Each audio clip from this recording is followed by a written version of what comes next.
Subtle skills, big results. Welcome to the Ninja Selling Podcast.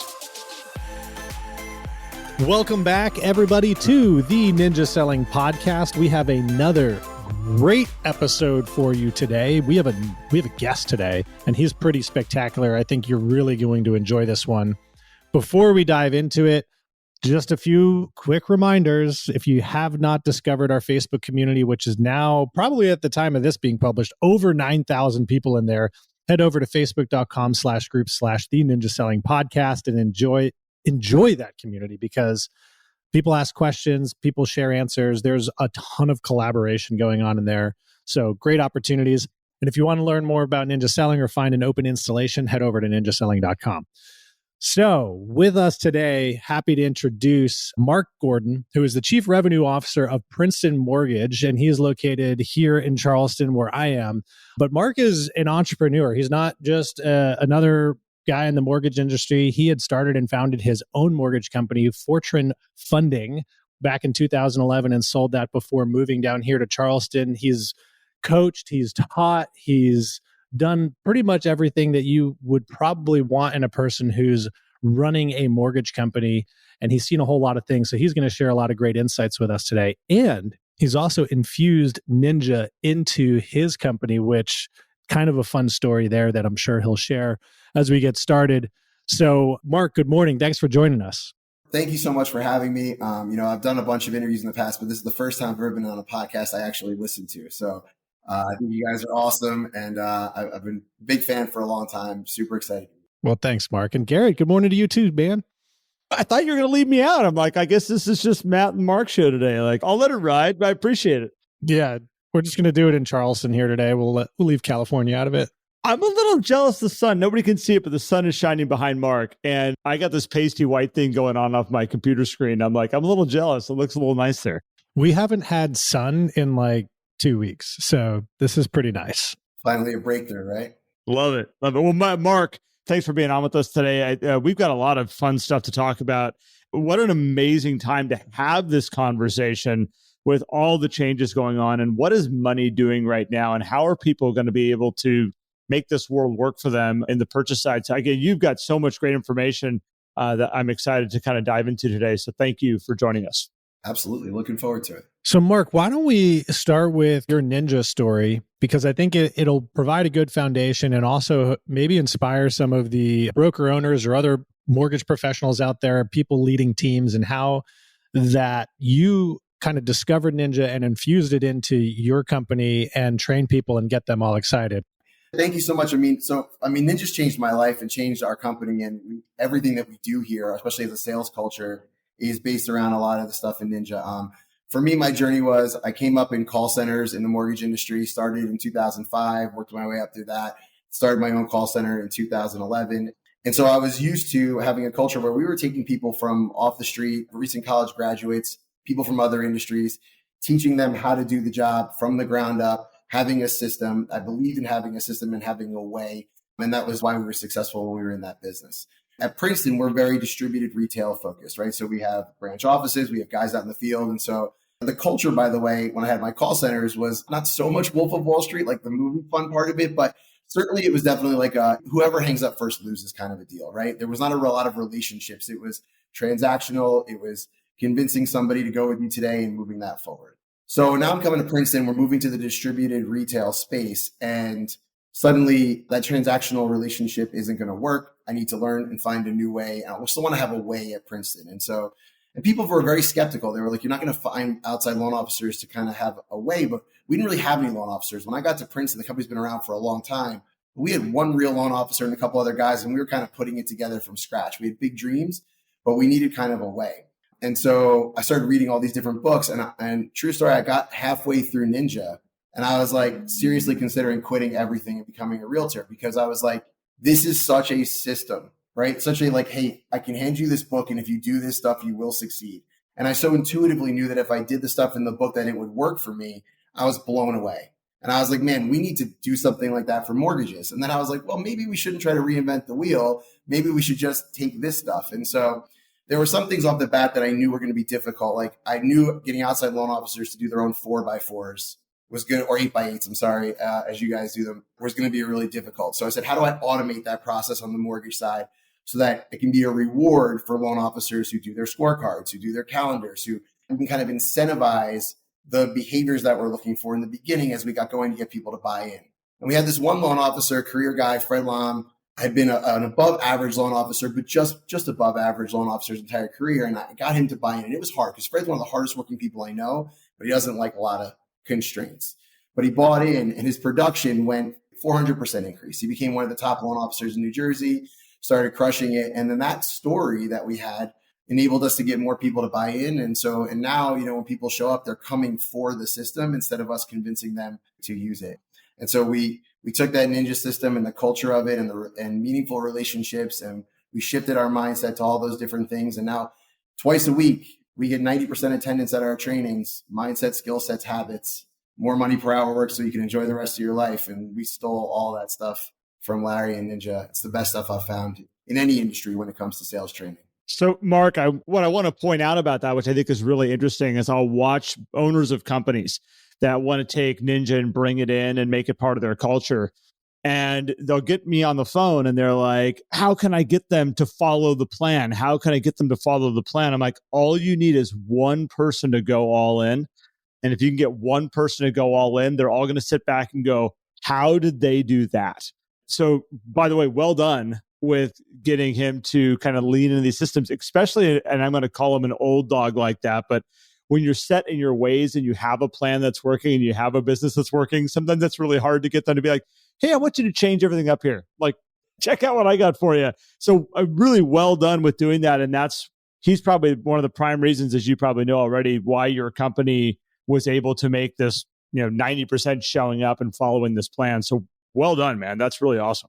Yeah, I give him a ton of credit. Again, I think, some people are naturally systems followers. He wasn't. And that's what made it really believable for everyone else. Because it was like, if Fred's the kind of person that's willing to buy into and do this, then I can do it too. Right. And so it seemed very achievable. And obviously, I shouldn't say obviously, he works incredibly hard. So he's had better results than some. But certainly we've had a lot of people now come in here and double their purchase production over their first 8 or 9 months just by implementing the basics of the system. So cool. It's amazing. Kudos to you, man, for developing that internally. Before we switch over to talking about some of the specifics within mortgage and what's going on currently, is there any kind of, because we have a lot of broker owners, managers, and other lenders that listen, like, are there any little tips, things that you've done to create an environment internally at Princeton that someone might be able to grab and say, ooh, if I can bring that in here, that might help adoption of Ninja within my organization? Well, first of all, you have to lead by example. Right. And I know that sounds like an obvious thing, but I believe to-do lists are evil. I do a ton of trainings on this in terms of how to use your calendar and time blocking things and putting everything into your calendar so that you know what you're saying yes to and what you're saying no to and being conscious about it. But the way I got people to buy into that is because I lived it and I made my calendar public to the entire company so they could see that my kids' recitals and my gym time and all of it was in there first and how to build out my day and do those different things. And so first of all, I think most of this comes down to time management and how and when to do your best work and focus on those important but non-urgent activities. And I think you need to be willing and able to demonstrate those things to your team every single day and do it in the most transparent and public way possible. And I think that once they see it working for you, and hopefully you're a leader that people on your team are looking up to, and then they see 1 or 2 guys that it's working for, they almost start to feel left out if they're not doing it, right? And then it's like, well, if they're doing it and they're doing it, now all of a sudden, there's a community of people in my team doing this. It's working for them. It feels silly not to get on board. And that's how it is now. When people show up here, even, we'll hire a guy with 30 years of mortgage experience who's like, kind of like, I got my way, but I'll check out your way. I always have a growth mindset. And they say that, but like, maybe they do, maybe they don't. And they get in there and they're like, well, I got to get on board because it's obvious. Everybody here is happy. People are talking about how awesome it is. They're showing for the trainings. So now all of a sudden it's like, it's easy to get people to buy in. I think making your calendar public, like, that's huge, right? And I think that's where a lot of leaders maybe balk or they pause. I mean, they know that leading by example is important, but sometimes how do I lead by example? How do I show? It's like, well, you just said, okay, here's my calendar. This is my life, right? Come see it. But Matt, that's what I was going to say. Even going farther, as you said, all the kids' dance recitals, all of it, not just like, oh, here's how I make sure like I do my systems and I've got it all set up here. Like, you're like, no, this is how I run my life. And I think you probably initially did it so that you guys could all work well together. I may be wrong. You may have gone into it with like a bigger thought of like, no, we're going to show them by example, but that is probably the best way to show them by example. Yeah, honestly, for me, it was really about like, okay, and I wanted it to make it safe for everybody by the way to like get help. So I have my own coaching stuff in there that I do that I get coached on. I have my therapy appointment every week in there, and people can see it, and I don't care because honestly, the reason is I think it's such an important part of who I am and part of my growth story. And so I want to make it safe for other people to still say they need to work on their game and get coaching and get help and doing different things. And so by being as transparent as I can be about what my process is, it also just builds trust, right? And so we're in an industry where we have to ride market cycles. The way to navigate those cycles is to have a team that's in sync. And so we share almost everything here with almost everybody, down to the profitability of the company and where it's going. And so this calendar is just another part of that building of trust here, which is, hey, if we're in this together and we're going to spend all this time working together, I want to make sure I'm surrounded by a group of people that are going to help me get better. And the only way I'm going to be able to get the full window into that is through transparency. That's always one of the reasons why I always use sports as a great now. Just so people get frustrated with me, I'm always using sports. It's like sports is so great because we get to see the result in a win-loss record. We know what's working, what's not working. We can see it on a videotape. And so how do we create that environment in a sales culture, which is like, man, I want you to be able to see everything that everyone's doing so you can figure out what's working, what's not working, and we can learn from it. It's awesome. I love it. So for those of you out there listening, take some notes. So Mark, you brought this up and I think we should transition over to this, but you said the word market cycle. And for those of you who aren't familiar with it, we just went through a pretty interesting cycle in real estate and in mortgage. We had a brief conversation about this before we hit record. And I'm excited to kind of see your take on this, Mark, because obviously we just went through a refinance boom. We went through a purchase boom. I mean, really, the mortgage market got hit from many, many, many sides of like, how many loans can we possibly process in a short amount of time? And there are some different cycles going on right now. And I'd love to kind of see your take of what we just went through to like what we're currently seeing right now. Yeah, I mean, we've seen essentially a perfect storm of how you're going to have an immense amount of pain in the mortgage industry. So as good as 2007, 2008, 2009 was in terms of refinances, 2020 and 2021 were the greatest years for mortgage production ever. And it wasn't really that close. We're talking about over $4 trillion in mortgage production. This year, we're looking at $2 trillion in mortgage production. So every company in the country spent those 2 years ramping up to be able to handle all those extra mortgages. And as a result, they were actually able to raise their margins and make more money per deal because everybody had more loans than they could handle. So all of a sudden you have this big margin expansion. You start spending and everyone's like, we're going to do it smartly. But it's very hard when you have all this money coming in, you have more loans than you can deal with. Everybody just goes at 100 miles an hour, like we'll worry about it later. Well, the later came very quickly. We saw, maybe we expected rates to go up this year, but we certainly didn't expect them to go from below 3% to above 6%, which is kind of where we're sitting right now. And so refis went from 70% of our company's business to 10%. Now, we had been repeating this as a mantra all of last year. This was coming. We needed to go get more realtors, go get more relationships, go hit our sphere of influence, do all those different things. And I think that we prepared better than most.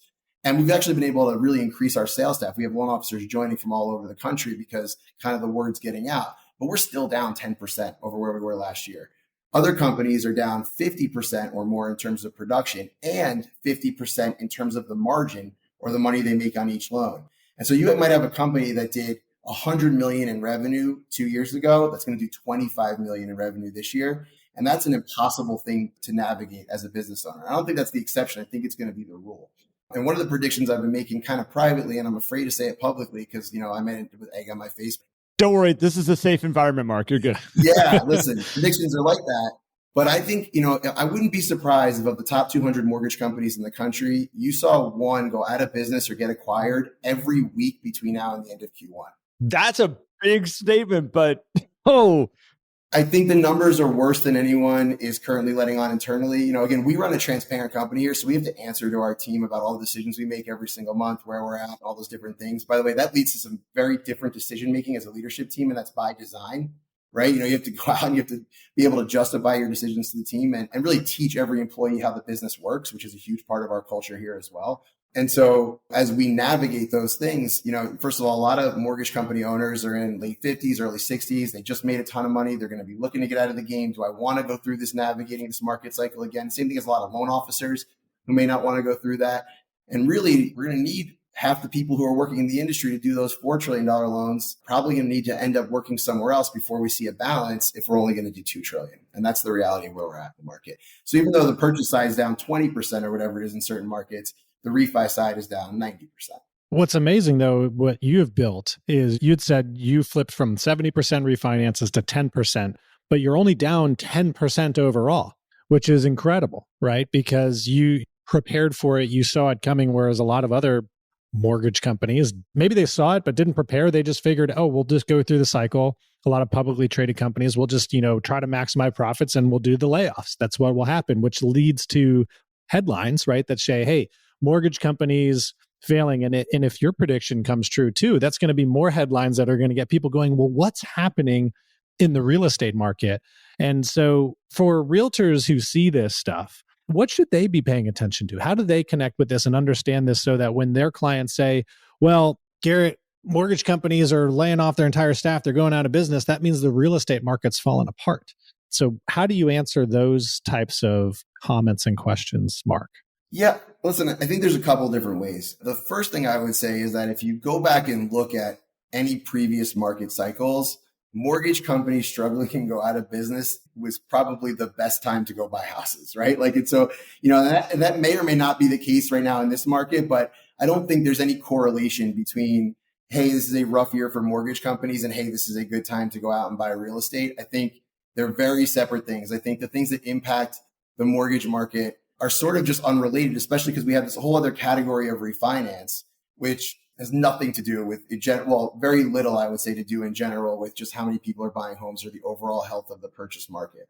And one of the things I'm excited to talk about is, and I don't hear a lot of people, I had a conversation with a buddy of mine who's very invested in the stock market. He's been doing it a long time. And we started talking about kind of the returns he expects and his strategy. And I was like, I'm a real estate investor. It's what I know. I know this industry and I invest in real estate. We start kind of walking through our plans. And at the end of the conversation, he's like, I should have all my money in real estate, not the stock market. And the reason for that is the game is rigged for real estate over the long term as an investment, right? So I think the reason I got here is I actually sent you a message about your Date the Rate episode, which I thought was awesome, but I thought there was just a couple of pieces missing that I thought would really further inform the conversation, because what's happening in the overall economy when rates go up or rates go down impacts why I think real estate is still a safe investment. If you told me what's the best way to build wealth, I'd say go find a way to buy one investment property every year, no matter what. Make sure that you're cash flow positive, and we'd like to make a cash on cash return of at least 12% in year one, and then build from there. That strategy in up markets and down markets and in and out, don't try to time the market cycle, just consistently invest the same way you would with your 401k. And I think the returns are going to be outstanding. And when I say the game is rigged, here's what I mean. In the United States, we're basically one of the only countries in the world that has a 30-year fixed mortgage product. And what that means is you have the security of knowing that your principal and interest mortgage payments cannot go up from day one. So yes, rates are higher. And the Date the Rates point you made about, hey, if you can't make your payments or you're in a 2-1 buy down situation where that's going to go up, don't do that. Don't put yourself in that situation. Stress test your family. Make sure you can make your payments. But aside from that, as an investment vehicle, here's what happens. When rates go up like they're going up right now, it means inflation's going up. That's what's causing all of this, right? And so that means rents are going up, all right? And that means that generally real estate prices are going up with inflation. Now, I don't know if you guys were paying attention to the Jackson Hole Summit where all the leaders from all over the world, economic leaders, came together last week, and they're talking about how the number one priority is stop inflation. The thing that's scariest for all central governments is inflation. They'll take a recession, they'll take a depression over inflation, because inflation erodes trust in the overall system and really causes a ton of problems. So you saw them commit to say, we will do whatever it takes to keep inflation down, and that means raising rates. Well, the mortgage market didn't immediately go up rates at the same time because they're weighing both sides. And here's what I mean by that. The purpose of them raising rates is actually to cause a recession, right? Because the way you're going to combat inflation is people have less money in their pocket to go spend money. You have more people that are unemployed. And I know this is awful, right? But that's literally what they're trying to accomplish so that there's price stabilization, right? They don't want American families or families around the world thinking about inflation when they're making their buying decisions or investment decisions. And that's their stated goal, right? So if you're going to cause this recession, well, here's how the mortgage markets work. It's a supply and demand thing, just like anything else. Okay. And I know this can get a little wonky, but I think it's important to touch on. And if not, you can cut it. We cut nothing, Mark. We just keep everything in. And this is great. Keep going because this is great information. So then I got to nail this, right? So here's the deal. When central banks, foreign governments, right? You're China and you have money to invest. You're BlackRock and you have this money to invest. When you get nervous about what's going on in the economy, you can't just put your money in the bank because that bank can go out of business and then you lose all your money. So you need a place literally to park your money. If you think the whole world's going to fall apart, if you think someone's going to send off a nuke, you're like, I got to get my money out of all the stock markets. I got to get it somewhere. Well, where do I put it? The safest investment vehicle in the world is U.S. Treasury bonds. So what happens is U.S. Treasury bonds, when the economy is great, have to raise their yields to attract money and investors, right? But when there's panic in the world, everyone wants those Treasury bonds. So then those yield prices come down and that brings rates down because mortgage-backed securities, right? So we have U.S. Treasury bonds, the safest place to put your money. Mortgage-backed securities are generally considered the second safest place to put your money because generally no one thinks that all of a sudden home values are going to go to zero. You have a protected investment. And so it's a relatively safe investment vehicle, not quite as safe as a Treasury bond, but pretty darn close. So in order to attract investors from mortgage-backed securities offer slightly higher yields than 10-year Treasury bonds, right? Usually, and that's the case, to attract those investors and that money. And that's what dictates the mortgage rates. The higher those yields have to be, the higher rates have to be for those companies to make money, lower yields, lower rates, right? So we have this inflationary environment here that's driving rates up because you don't want a 10-year Treasury bond right now paying 2% if inflation's 8%, right? So you have this supply and demand situation where it's like, there's a better place to put my money. I can buy a house that's appreciating at 17% here in Charleston every year, or I can buy this 10-year Treasury bond at 2%, right? So those are the decisions that people are making. And so what we have right now then is the government during the recession that we had or during the pandemic bought extra mortgage-backed securities and extra U.S. Treasury bonds to artificially push rates down even lower. And that's why you saw that refinance boom. So as we walk through these cycles, you say, okay, well, hey, I buy a house today at 6%. If rates go up from here, first of all, you're going to be psyched that you got your 6%, and it means that inflation is still going. So that house that you bought for $100,000 is going to be worth $108,000 next year, right? You're making that money there. And on top of that, you're going to get the tax deductions that come along with that, right? And the rents that you receive on that property will also go up if we have this general inflation. If they succeed in stopping inflation and rates go down, great news. You get to get the lower rate. You can refinance at any time, right? And that money goes directly to your profit or to your cash flow against that rent. And even if rents came down a little bit, they're probably not going to come down as much as the difference of what you just saved by going from 6% on your mortgage to 4% on your mortgage. And so when I say over the long term in real estate, if you're a long-term holder or investor, or if you're even in your own personal residence, the game is rigged in your favor. It means that when rates go down, you always get to take advantage of it. And when rates go up, you never have to feel the brunt of it if you do those 30-year fixed products. And so that is the protection that you need, in my opinion, to make this the safest, really great investment that you can make over time. And so, if I'm out there as a realtor and I know that a bunch of people in my community, small business owners, got all this PPP money and they're looking for places to put it, it's a very convincing argument right now to still invest in real estate, because if you can find that 12% cash on cash return right now, it's very likely going to get better if rates go down and you refinance, or if inflation stays high and rents continue to go up. I love that you said it a couple of times, the game is rigged. And I was curious to hear you go further into how the game is rigged or what it looks like. So I appreciate you going down that path, because really, if you look at it from what you just said, I was sitting here going back to we don't need to go too far down, like Blackstone and things like that. And you look at them dumping money into real estate right now. And part of people are going they're up to something. And I'm here listening to it. I'm like, no, they're trying to protect their money, probably. They're trying to figure out how to, if things go weird, how are we protected? So I kind of went down that route as you were kind of thinking there. But I love this idea of the game is rigged, going hey, look, you're locked in. If that rate goes down, you get a chance to adjust to it. Otherwise, you get to keep it and you get to ride it out. And again, hopefully it's still a good investment. On the investment side is what you were talking about there too, which is great. Well, yeah, but I'll even say this too. So people go, well, what about 2007, 2008? I bought my house for $400 and it was worth $300. It's yes, that all happened, and that can totally happen again, 100%. But what happened to the stock market over that same time period? It went down a whole lot more than the real estate market, right? And so, yes, we have a housing supply issue. We have more housing demand. We're not building enough houses. And by the way, every builder, when the rates went up, just stopped building, essentially, if you're watching the news over the last couple of months. So those problems aren't going away. And any event that would cause housing demand to drop, given that scenario, is also going to crush all the other investments that you're going to have, right? And so, if you see a real estate reckoning, it's not going to be on its own. It's going to be part of a greater reckoning across all different markets, which is why I still think the safest place, medium term, long term, and the best investment is real estate. And I think what that means too for a personal residence is people who are, quote, waiting to make a buying or selling decision because they want the market to be a certain thing, is in the long run, it matters not, because it's all going to average out, particularly when you're trading equity for equity. It just might be whether you have a bigger loan or a smaller loan, depending on how you're making the move from the house you're in to the house you want to go to, in which case it's more of a reason, because the game is rigged, to focus exclusively on your life situation and make sure that you're putting yourself in the home that's going to make you happy. Obviously, making sure that you're not going to put yourself in a situation where you're house poor and it's just costing you a ton of money to own that house. But to me, I'm listening to that, I'm going, man, all the more reason for anybody who's sitting in a home right now and they're like, well, I do want to buy another home, but I got to wait until the market's right. It's like, no, you don't. You got to make the decision that's going to make your life exceptional, because that's going to then also open up the opportunity for you to start thinking about investing and all the other things. Because I mean, I like to look at all the correlation also then between the mindset and the mental habits that we build with just making good decisions for ourselves can lead to then, oh, maybe I should look into the investing thing and all that kind of stuff. So I think what you just explained should be a great thing for realtors to think about and go, okay, I don't need to necessarily look for the ways to calm my people down about what's happening in the market. I just need for them to understand the broader picture so they can make the best life decision. I mean, that's kind of what I'm hearing you say, Mark.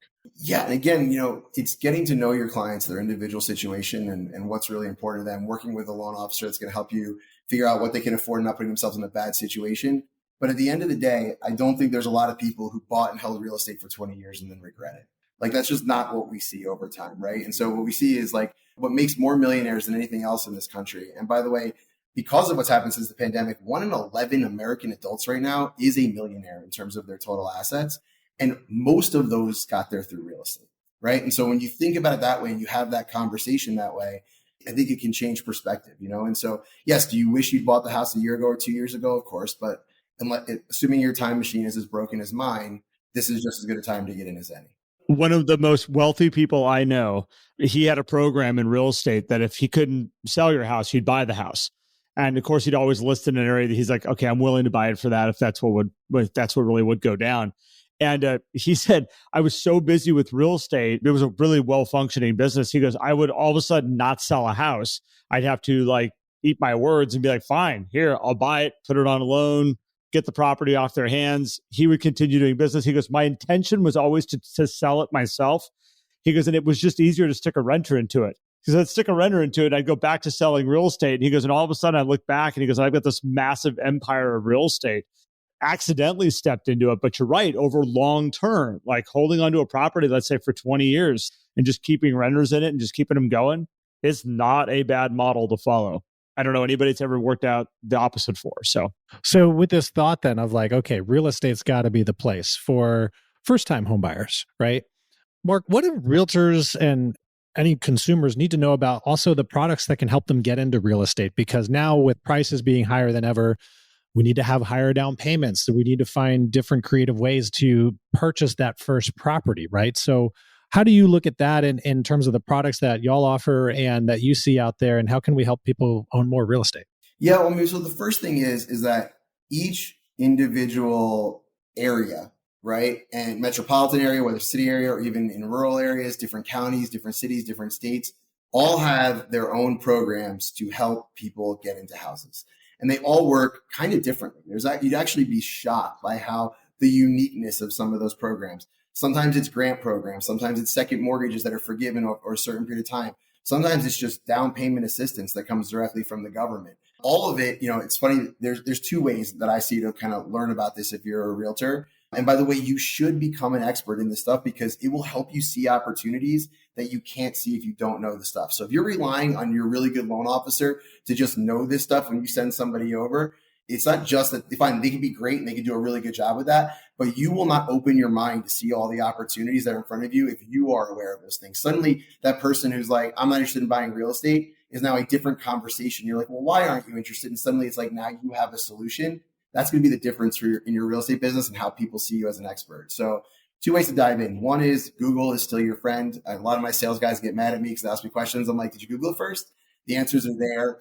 And honestly, if you spent an hour or two reading about the local programs in your area, you could come out of that knowing more than 99% of the people in your area about what's available. The other option is find a loan nerd. And what I mean by that is, we have some amazing loan officers here at Princeton. One of our best is Wes Salou here in Charleston. Wes is a cool guy, right? He's a sales guy. He's a cool guy. He gets the sales part of the game. But at the end of the day, what makes Wes special is he is a complete nerd when it comes to guidelines, knowing what's available, knowing how to get different things done. And he goes out to these real estate offices and he's constantly teaching about what the new products are, what's changing. And by the way, these products do change and update all the time. Opportunities in the space change and update. Products of the moment, right? No one was looking at ARMs a year and a half ago. Now all of a sudden everybody wants to know about ARMs. So having somebody who's willing to come out and teach your team and having a team that's willing to show up for those trainings is important. But I still say the number one way is self-education, reading and through Google and just Googling what are the local programs in my area. It will come up very quickly. Even if you're not a good Googler, do the work because it will open your mind up and suddenly you will see opportunities with people in your sphere that you didn't even know were there. So Mark, a question for you, because a lot of times a real estate agent will be working with a client and the client's like, oh, I got my loan online through some company. And it's always like, oh, like I need to make sure this thing's going to get to the closing table. And I can't necessarily trust that. So what I'm hearing you say is, so like there's national big banks, lending institutions. There are obviously these all online opportunities people can go down and get loans through those ways. But some of like the local specialty banks and companies like Princeton, they're in the trenches there. You're saying like they will know special programs and grants and things like that maybe some of these outside companies won't know about. Am I hearing that right? Well, I'll say this. I don't think the size of the company matters nearly as much as where your loan officer is located and how long they've been there and what their expertise is, right? Okay. I think a lot of people, this is such a weird thing to say, right? Because I run a mortgage company, but the company in most cases is far less important than the loan officer. The loan officer is the CEO of your loan. They're the person with the most invested in it. They're the one who needs to have the experience level to see problems. And I've been doing this now since 2005. And every week I see something I've never seen before. There is no substitute for experience. By the way, it doesn't mean a new loan officer can't do a great job, but you better hope they're part of a team of people behind them that are loan experts, because the reason why loan officers can make the money they make is because every loan is different. And there's a level of expertise that's really hard to obtain and can only be learned through experience. And so you want to find somebody who's local, who knows what's available locally. And by the way, whose reputation locally is invested in making sure that your deal closes on time because they're tied to that, right? And so there's nobody in a call center that's 150 miles away or 1,500 miles away whose reputation is going to be damaged because your client stuff is stuck on a moving truck outside the house. You want someone who's going to be there and make sure that they're on the ground to find a solution. So company, less important. Loan officer, locally based, knows the area, knows the programs. And then here's what you also want to find.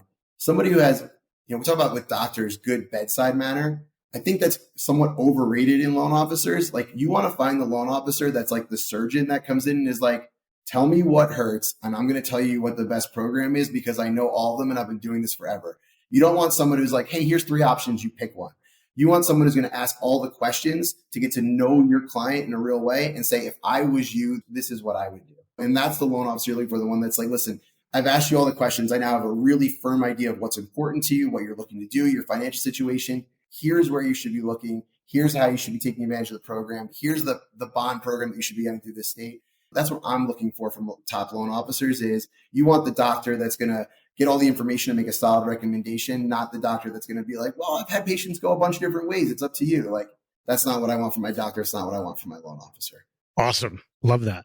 That's such good advice. That's such good advice for people. So as we're kind of like, I was looking at the time here, you've been diving into such great information here as ninjas out there too, and building relationships around all this stuff.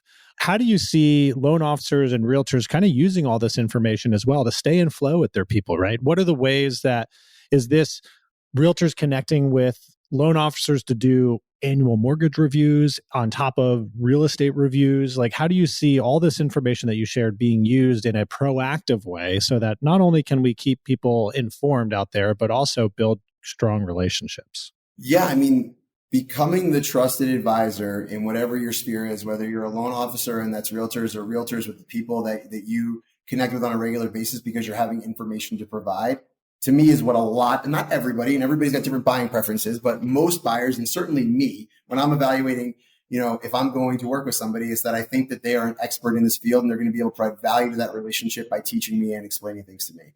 The best way to get me to believe that about you is to teach me while I'm not paying attention. That's a golden line. I just got to go back. Teach me while I'm not paying attention. Keep going. Sorry for interrupting. Yeah, I think it's a beautiful thing, right? So on my Facebook feed, I got friends who are super into cryptocurrencies, right? And they're constantly posting about it and talking about it. And by the way, especially the ones who will share when they screw up, because the guy who's never missed on crypto, I'm out on, right? But the guy who's like, hey, I lost here, I lost there. That guy, when I have a question about that, because I want to go flirt with that, with 10% of my investment portfolio, that's the guy I'm going to, right? It's a busy day here in Charleston.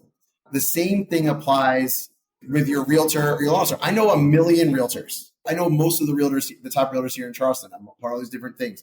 I have people asking me who to recommend all the time. And it's always the same 3 or 4 people. And there's some personality things I'm looking for that mesh in different kinds of types of the market area. But the real thing I'm always looking for, there is somebody who is an expert on what's going on right now and is going to help somebody make the best decision for the market today. How I make those informed decisions is through my social media feed. Because the people that are teaching me about what's going on in their market on their social media, and I'm learning it by accident as I'm scrolling through or hitting their story or whatever it is. Honestly, that's how I'm evaluating their expertise. And that may sound crazy as somebody who's in the industry as long as I've been in it, but that's the frame of reference I'm going off of. And if I'm doing that, so is everyone else. And so all these changes, volatility makes people tune in. One of the ways I got a bunch of my following down here was I started doing videos every day during the beginning of the pandemic with what was going on in the mortgage industry, and people were tuning in and listening to it. And so because in that time of craziness, A, people had some extra time they were looking to kill, but B, they were all like, hey, what's going on? I want to know what's going on. And then that guy is telling me, and it was a huge recruiting opportunity for us too, for other loan officers being like, my company's not telling me anything. I'm learning about what's happening in the mortgage industry off of your social media feed. It's the same thing for the clients right now, right? And so in an area where people are getting information from everywhere, you become the reliable person they go to for real estate information through their social media or through your Ford conversations. Then they're going to choose you when it comes time to make a decision or recommend you to somebody when that opportunity shows up. Well, Mark, what I love about your kind of approach with this is that what it always takes me back to is when somebody's intentions are in the right place. You can teach somebody when they're not paying attention, when your intention is about just giving value and giving value and giving value. Hard to do that when you're in pursuing mode and you're like, I'm doing this, I'm giving this information right now, hopefully to attract something back from them or to pull something back from them. I love this idea because your heart was in the right place of like, people need information right now. They need to know what's going on. They're nervous about this. I'm just going to give more information. Same thing with your crypto people. Sharing when they mess up as well as when they're winning, like that transparency of just like, look, I'm here just to provide value and show you my journey along this way, which at the end of it makes you want to go to them and be like, look, I've seen you mess up. I've seen you win. Like, tell me what you know. It's like Edison. I know 1,000 ways not to make a light bulb. He's still the smartest person you can talk to about how to make a light bulb. So I think, again, kudos to you, man, and what you've done there and how you've approached your market there. Yeah, no, we're always looking for new ways to provide value. One of my favorites in kind of the space that we're in or, doing this media stuff is Gary Vee, right? It's like, I've never given Gary Vee $1 for anything ever. And he has provided me 1,000 free lessons that I value. Someday there's going to be an opportunity where I'm going to want to buy something and he's going to be the person to buy it from. And I'm going to feel so good about giving that guy my money for all of the value that he's given me over the years. I think as a realtor, really what you're looking for is that same thing, which is like, how can I not go to Matt? How can I not go to Garrett? How can I not go to this person? Because they provided me so much value for free for so long. I owe it to them almost to go to them when this stuff happens. And so I think if you can become that person who's always delivering value and never asking for anything in return, the science is pretty clear on that. It comes back to you. Yeah, it definitely is. So, well, and speaking of giving a whole lot of value, Mark, you've shared a ton, more than the time that we've been here worth of value for everybody listening for sure. And so, I want to thank you definitely for coming on. I appreciate you spending the time with us here this morning. If people do want to learn more about you or follow your journey, how do they find you? Yeah, it's a great question. So, and I meant to look all this stuff up beforehand because I'm the worst person at plugging myself ever, but I'm Mark D is in Douglas Gordon on Instagram. If you Google Mark Gordon and Princeton Mortgage, you'll find my LinkedIn. On my LinkedIn, you can find my cell phone number. Like, I'm a very easy person to find if you do a little Googling. Watch out for that. You might get calls. Listen, my favorite thing in the world to do is coach and teach. It's the reason I do all of this. I think I could have been a pretty good loan officer. I chose this route because the thing that gets me up out of bed in the morning, I have the most energy for is giving. And so if there's anyone I can help in any way, they can reach out to me on any of those platforms, LinkedIn, Facebook, Instagram. I have a YouTube channel that's got some stuff up there as well. And you can just Google all that stuff. But Mark Gordon, Princeton Mortgage. Yeah, hit me up if there's anything I can do for you. Awesome. We might have to have you back on, by the way, just so you know. Well, that's kind of maybe just have this rolling trend of figuring out what's going on out there, because you have been a wealth of knowledge and expertise, and I appreciate your time tremendously today. That would mean the world to me. I'm such a huge fan of you guys. This has been like my childhood dream of going on the Howard Stern show. Is now my adult dream of coming on the Ninja Selling podcast. And so thank you guys for having me on, and I'd be happy to come back anytime.